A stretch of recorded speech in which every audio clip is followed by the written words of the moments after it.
আজকে থেকে মনে রাখবেন যে আমি রুকু সেজদায় থাকবো ততক্ষণ, আমার গুনাহ ঝরাতে চাই যতক্ষণ। মনে থাকবেন ইনশাআল্লাহ। এই জন্য সুন্নত নফল নামাজগুলো একটু লম্বা সময় দাঁড়াবেন, লম্বা সময় রুকু। ইয়াসিন সূরা পড়েন অনেক, আপনি এক রাকাতে ইয়াসিন পড়েন, আর রহমান পড়েন, দ্বিতীয় রাকাতে আর রহমান পড়েন। হুজুর আমি এত বড় পারি না, মুলক পারি, তো প্রথম রাকাতে মুলক পড়েন, দ্বিতীয় রাকাতে নাবা পড়েন। এত বড় পারি না, তো প্রথম রাকাতে ওয়াদ্দুহা পড়েন, দ্বিতীয় রাকাতে আলাম নাসর পড়েন, তৃতীয় রাকাতে ওয়াত্তিনি পড়েন, না আরেকটু ইয়া করেন, তো আপনি পড়েন ওয়াইলুল কুল্লি, আলাম তারা। এগুলা মানে বড় থেকে বড় একটু মান বললাম আপনি। তো বলছিলাম বড় বড় সূরাগুলা যারা পারেন নফল নামাজে, এই সূরাগুলা আপনি তেলাওয়াত করার চেষ্টা করবেন, রুকু লম্বা করবেন, সিজদা লম্বা করবেন। আল্লাহ তৌফিক দান করেন। এই হলো নামাজ কায়েম দ্বারা দ্বিতীয় উদ্দেশ্য হলো রুকু সিজদা ধীরস্থির ভাবে করা। 3 নাম্বার আল মুহাফাজাতু আলাল খুশুই ওয়াল খুজু, খুশু খুজুর সাথে নামাজ পড়া। খুশু খুজু কাকে বলে আমার সাথে একটু বলেন, তাহলে মনে থাকবে। বলেন, খুশু এর সম্পর্ক কলবের সাথে, খুদু এর সম্পর্ক অঙ্গের সাথে। দেখেন আল্লাহু আকবার, নামাজে দাঁড়াইলা আমার হাত, আমার কপাল, আমার চোখ, আমার নাক, আমার 2 ঠোঁট, আমার 2 হাত, আমার 2 হাঁটু, আমার 2 পা আল্লাহর ইবাদত করতেছে। আমি ধীরস্থির ভাবে রুকু করি, সিজদা করি, আমার নজর দাঁড়ানো অবস্থায় যেখানে থাকার সেখানে আছে, সিজদায় গিয়ে যেখানে থাকার সেখানে আছে। আমার কপাল আগে লাগতেছে, এরপর নাক লাগতেছে, উঠানোর সময় নাক আগে উঠতেছে, এরপর কপাল উঠতেছে। সব ঠিক আছে, আপনার নাক লাগলো আগে, কপাল লাগলো পরে, উঠার সময় কপাল উঠাইলেন আগে, নাক উঠাইলেন পরে, সব ঠিক আছে যেইভাবে। এটা খুজু বলে। এটা কি?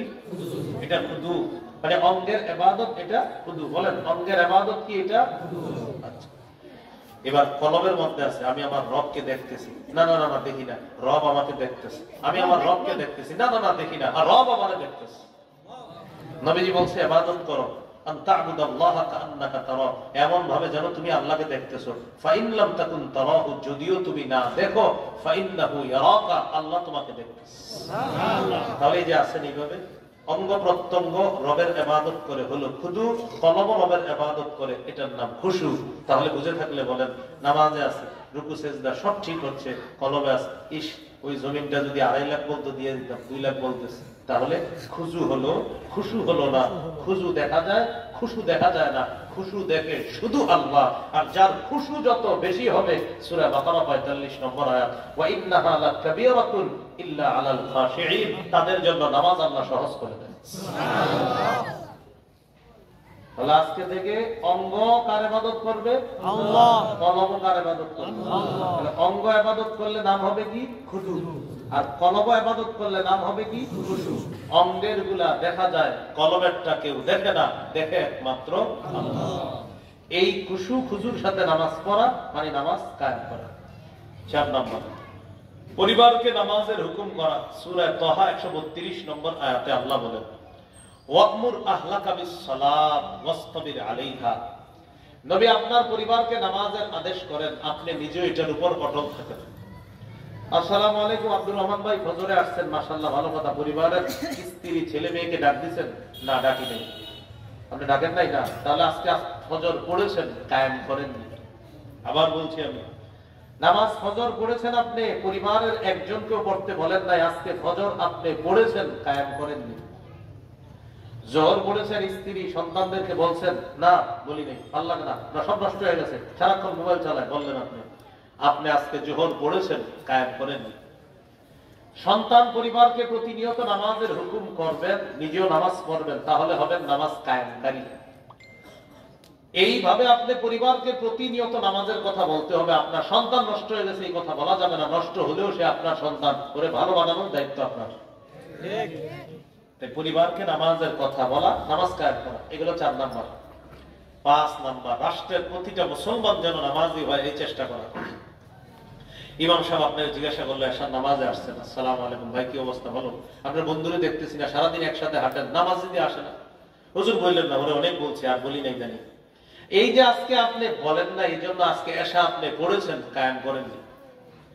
আপনার প্রতিবেশী ভাইটাকে একদিনও নামাজের কথা বলেননি, মানে আপনি নামাজ পড়েছেন প্রতিদিন, নামাজ কায়েম করেননি। ইব্রাহিম নবী দোয়া করছে, রব্বি জাআলনি মুকিমাস সালাত, আল্লাহ আপনি আমাকে নামাজ কায়েমকারী বানান। কি কারী বানান? তাহলে নামাজ কায়েমকারী মানে কি ভাই? আমার পরিবারকে নামাজের কথা বলা, আমার প্রতিবেশীকে নামাজের কথা বলা, রাষ্ট্রের প্রতিটা মুসলমান যথাসম্ভব তাদেরকে নামাজের কথা বলা, মানে নামাজ কায়েম করা। এই জন্য আজকে থেকে নিয়ত করেন যে আমি নামাজ কায়েমকারী হব, আমি নামাজ প্রতিষ্ঠিতকারী হব। মানে আমি নিজে পড়বো, আমার সন্তানাদিদেরকে নামাজের আদেশ করব, আমার প্রতিবেশীকে নামাজের কথা বলবো, আমার বন্ধু আত্মীয় স্বজন পরিচিত জনদেরকে নামাজের কথা বলবো, সুযোগ হলে সারা বাংলার মুসলমানকে নামাজের কথা বলবো, সুযোগ হলে সারা পৃথিবীর মুসলমানকে নামাজের কথা বলবো। এই হলো নামাজ কায়েম করা। তাহলে পড়বো না কায়েম করবো? কায়েম করবো। আবার কায়েম করবো মানে এটা বুঝেন না যে তাহলে পড়বো না, না না, কায়েম করার মধ্যে পড়া, নিজে পড়বেন, পরিবারকে পড়াবেন, সকলকে পড়ানোর জন্য উদ্বুদ্ধ করবেন। আল্লাহ তৌফিক দান করেন। এবার একটু আমার সাথে বলেন, মাথা ছাড়া শরীর যেমন, নামাজ ছাড়া দিন তেমন। কি বললাম? মাথা ছাড়া শরীর যেমন, নামাজ ছাড়া দিন তেমন। মাথা ছাড়া যেমন শরীর পূর্ণাঙ্গ না, নামাজ ছাড়া দিন পূর্ণাঙ্গ না। রাসূলুল্লাহ সাল্লাল্লাহু আলাইহি সাল্লাম বলেন, লা দীনা লিমান লা সালাতা লা, যার নামাজ নাই তার দিনদারিতা নাই। ইন্নামা মাওদিউস সালাতি মিনাদ দ্বীন কামাওদিউর রাসি মিনাল জাসাদ। নবী বলেন, শরীরের মধ্যে মাথার যেমন অবস্থান, দিনের মধ্যে নামাজের তেমন অবস্থান। শরীরের মধ্যে মাথা যেমন গুরুত্বপূর্ণ, দিনের মধ্যে নামাজ তেমন গুরুত্বপূর্ণ। মাথা নাই, শরীর অপূর্ণাঙ্গ, নামাজ নাই, দিন অপূর্ণাঙ্গ।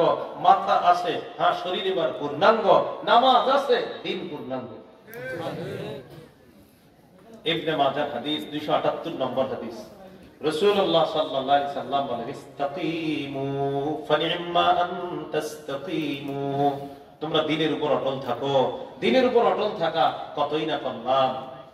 এরপরে রাসূল সাল্লাল্লাহু আলাইহি সাল্লাম বলেন, ওয়া'লামু আন্না মিন আফযালি আ'মালিকুম আস-সালাত। জেনে রাখো, তোমাদের আমলের মধ্যে সবচেয়ে শ্রেষ্ঠ আমল হলো নামাজ। আমলের মধ্যে সবচেয়ে শ্রেষ্ঠ আমল হলো নামাজ। আল্লাহ আমাদের সকলকে, আমরা আজকে থেকে যেন নামাজ কায়েমকারী হতে পারি, আল্লাহ তৌফিক দান করেন। এই কথাটাই সূরা বাকারার 43 নম্বর আয়াতে আল্লাহ বলেছিলেন, আকিমুস সালাহ, তোমরা নামাজ কায়েম করো। সূরা হুদের 114 নম্বর আয়াত, আকিমিস সালাহ, নামাজ কায়েম করেন। সূরা তাহা 14 নম্বর আয়াত, আকিমিস সালাহ, নামাজ কায়েম করেন। সূরা আনকাবুত 45 নম্বর আয়াত, আকিমিস সালাহ, নামাজ কায়েম করো। সূরা বাকারা 238 নম্বর আয়াত, হাফিজু আলাস সালাওয়াত, নামাজের প্রতি যত্নবান হও। আল্লাহ আমাদের সকলকে, আমরা যেন নামাজের প্রতি এখন থেকে প্রতিনিয়ত ইনশাআল্লাহ মরণ পর্যন্ত একটা বিষয়ের সাথে আমরা কোনো আপোষ করব না। সময় হবে নামাজ পড়ব, পরে আমাদের সব কাজ করব ইনশাআল্লাহ। এটা কি প্যান্ডেলের নিচে রেডিমেড ইনশাআল্লাহ না আসলে ইনশাআল্লাহ? আল্লাহ তৌফিক দান করেন।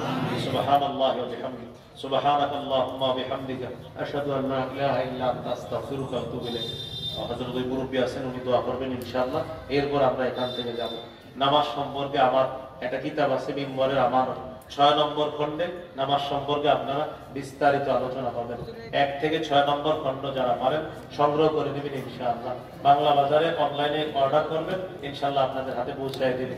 এখানে গাড়িতে ছিল, ওদের কাছে মনে আছে, যদি থাকে সংগ্রহ করে নিয়ে, এখন দরকার নেই, এখন দূর আসছে, মুনাজাত করবে। এরপর ইনশাআল্লাহ আপনারা অন্য কোথাও থেকে সংগ্রহ করে নেবেন ইনশাআল্লাহ।